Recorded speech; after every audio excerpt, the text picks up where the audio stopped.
C'est sûr que, comme elle vient de mentionner dans sa question, je dis tragique dans le sens où je connais très bien ses effets secondaires.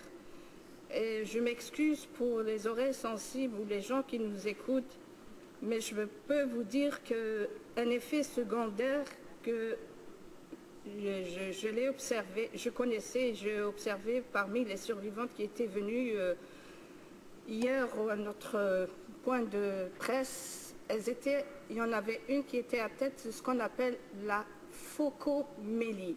Phocomélie, il y a le mot phoque, ça veut dire qu'on a des membres qui poussent au niveau des mains, qui poussent au niveau des épaules, ou bien des pieds qui poussent au niveau des hanches. Donc juste cet exemple-là, et n'en parle pas des nouveau-nés qui naissent sans bras ou sans aucun membre supérieur ou membre inférieur, ou des nouveau-nés qui naissent avec un seul poumon. C'est juste pour vous dire, vous imaginez quelle souffrance ont ces gens-là et quelles difficultés ils ont pour faire leurs activités quotidiennes qui seraient par exemple comme s'habiller, se nourrir, se déplacer. Et en plus, ce qui est dramatique maintenant, Monsieur le Président, c'est que ces survivants ont en moyenne 50 ans.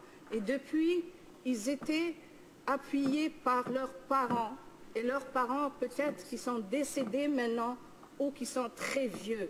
Donc, ces gens-là, ils n'ont pas de qualité de vie. En plus, ils ont une souffrance. Et je pense aujourd'hui que le gouvernement canadien doit compenser ces gens-là et leur donner des moyens financiers pour vivre dans la dignité.